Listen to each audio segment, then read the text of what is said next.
BBC One, Ethel the Frog.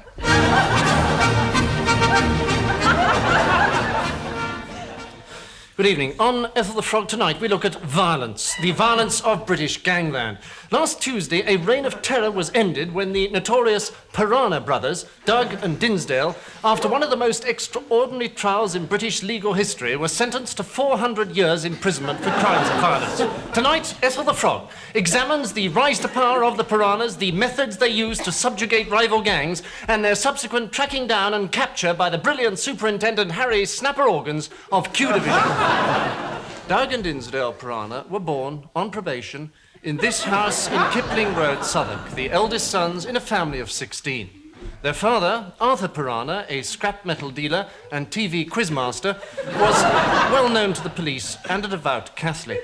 In January 1928, he had married Kitty Malone, an up-and-coming East End boxer. Doug was born in February 1929 and Dinsdale 2 weeks later, and again a week after that. Their next-door neighbour was Mrs. April Simnel. Kipling Road were a typical sort of East End street. People in and out of each other's houses with each other's property all day long. They were a cheery lot, though. Was it a terribly violent area? Yes, cheerful and violent. I remember Doug was very keen on boxing until he learnt to walk, and then he took up putting the boot in the groin. Oh, he was very interested in that. His mother used to have such trouble getting him to come in for his tea. He'd be out there, putting his little boot in, you know, bless him. But, you know, kids were very different then. They didn't have their heads filled with all this Cartesian dualism. At the age of 15, Doug and Dinsdale started attending the Ernest Pythagoras Primary School in Clerkenwell. Finally, you taught the Piranha Brothers English. What do you remember most about them?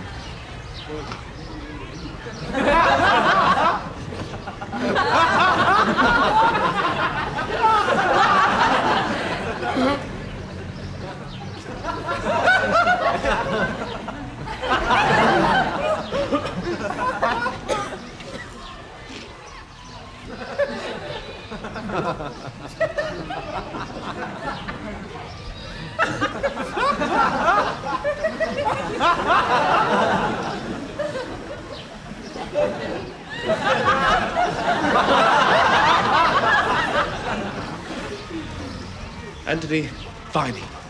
When the Piranhas left school, they were called up, but were found by an army board to be too mentally unstable, even for national service. Denied the opportunity to use their talents in the service of their country, they began to operate what they called the operation. They would select a victim and then threaten to beat him up if he paid them the so-called protection money. 4 months later, they started another operation which they called the other operation. In this racket, they selected another victim and threatened not to beat him up if he didn't pay them. 1 month later, they hit upon the other operation. In this, the victim was threatened that if he didn't pay them, they would beat him up. This, for the Piranha Brothers, was the turning point. Doug and Dinsdale Piranha now formed a gang which they called The Gang, and used terror to take over nightclubs, billiard halls, gaming casinos and racetracks. When they tried to take over the MCC, they were, for the only time in their lives, slit up a treat. As their empire spread, however, we in Q Division were keeping tabs on their every movement by reading the colour supplements. A small-time operator who fell foul of Dinsdale Piranha was Vince Snetterton Lewis. One day I was sitting at home, threatening the kids, and I looked out of the hole in the wall, and I saw this tank drive up, and one of Dinsdale's boys gets out, and he comes up all nice and friendly like, and says Dinsdale wants to have a talk with me. So he chains me to the back of the tank and takes me for a scrape round to Dinsdale's. And Dinsdale's there in the conversation pit with Doug and Charles Paisley, the baby crusher, and a couple of film producers, and a man they called Kierkegaard who just sat there biting the heads off whippets. And Dinsdale said, "Oh, you've been a naughty boy, Clement." And he splits me nostrils open and saws me leg off and pulls me liver out. And I said, "My name's not Clement." And then he loses his temper and nails my head to the floor. He nailed your head to the floor? At first, yeah. Another man who had his head nailed to the floor was Stig O'Tracy. Stig, I've been told that Dinsdale Piranha nailed your head to the floor. No! No!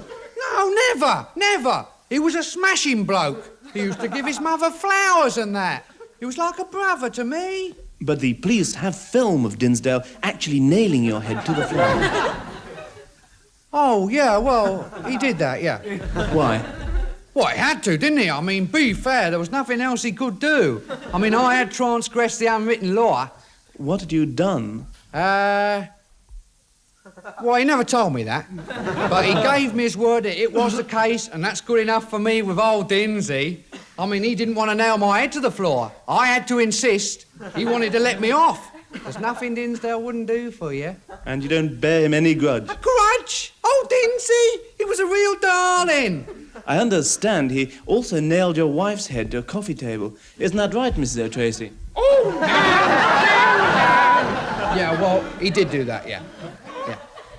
He was a cruel man, but fair. Vince, after he nailed your head to the floor, did you ever see him again? Yeah. After that, I used to go around to his flat every Sunday lunchtime to apologise, and we'd shake hands, and then he'd nail my head to the floor. Every Sunday? Yeah. But he was very reasonable about it. I mean, one Sunday, when my parents were coming round for tea, I asked him if he'd mind very much not nailing my head to the floor that week, and he agreed, and just screwed my pelvis to a cake stand. He's the only friend I ever had. I wouldn't hear a word against him. Lovely fellow.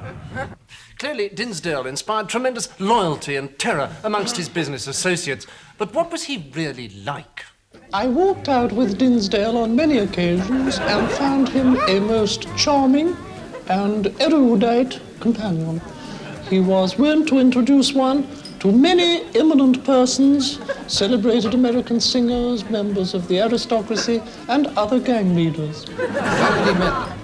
Through his work for charity, he took a warm interest in boys' clubs, sailors' homes, choristers' associations, scouting jamborees, and, of course, the household cavalry. Was there anything unusual about him? I should say not.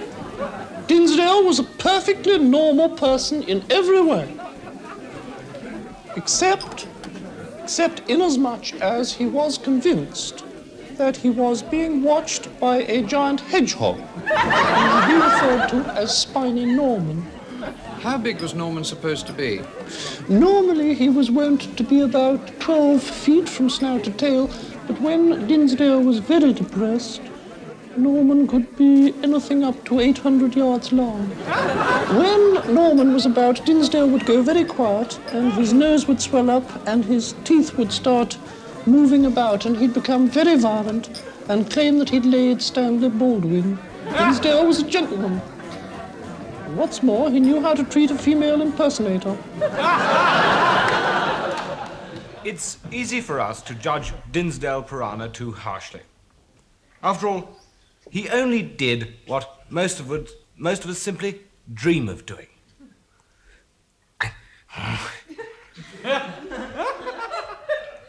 I'm sorry. After all, a murderer is only an extroverted suicide. Dinsdale was a loony, but he was a happy loony. Lucky bastard. Most of these strange tales concern Dinsdale, but what of Doug? One man who met him was Luigi Furcotti. Well, I've been running a successful escort agency. High class. No, really, high class girls. We didn't have any of that. That was right out. And I decided... Oh, excuse me. Hello? No, not now. Stumm. Right. Yes, we'll have the watch ready for you at midnight. The watch. The Chinese watch. Yes. Hello. Bye-bye. Mother. Anyway, I decided then to open a high-class nightclub for the gentry at Biggleswade with international cuisine, cooking, top-line acts, and not a cheap clip joint for picking up tarts. That was right out. I deny that completely. And one night, Dinsdale walked in with a couple of big lads, one of whom was carrying a tactical nuclear missile. They said I'd bought one of their fruit machines and would I pay for it. How much did they want? £750,000. Then they went out. Why didn't you call for the police? Well, I'd noticed that the lad with the thermonuclear device was the chief constable for the area. Anyway, a week later, they come back, said the cheque had bounced, and that I had to see Doug. Doug? Doug.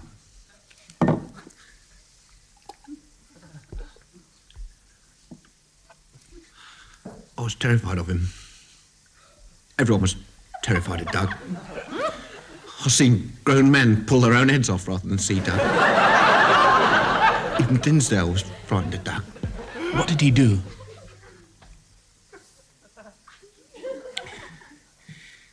He used sarcasm. He knew all the tricks: dramatic irony, metaphor, pathos, puns, parody, litotes, and satire. By a combination of violence and sarcasm, the Piranha Brothers, by February 1966, controlled London and the southeast. In February, though, Dinsdale made a big mistake. Latterly, Dinsdale had become increasingly worried about spiny Norman.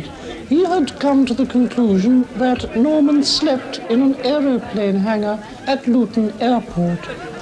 And so, on February the 22nd, 1966, at Luton Airport,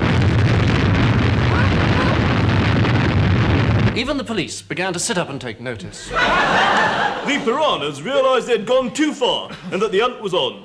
They went into hiding, and I decided on a subtle approach, viz. Some form of disguise, as the old helmet and boots were a bit of a giveaway.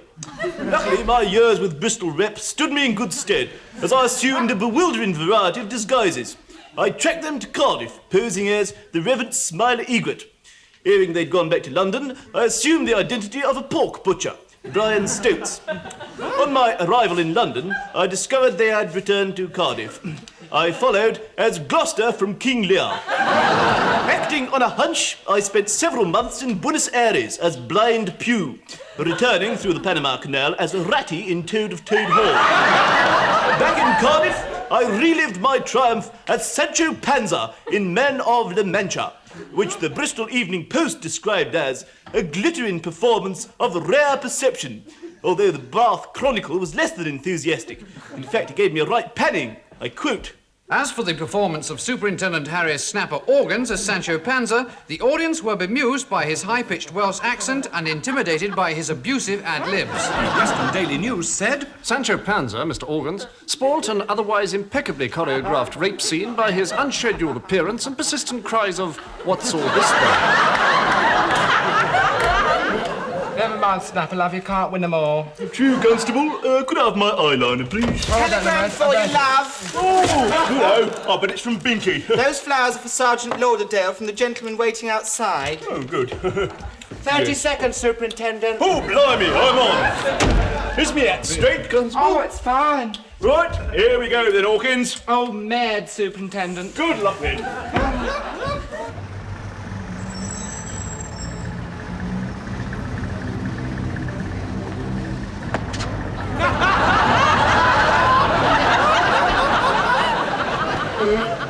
Read all about it.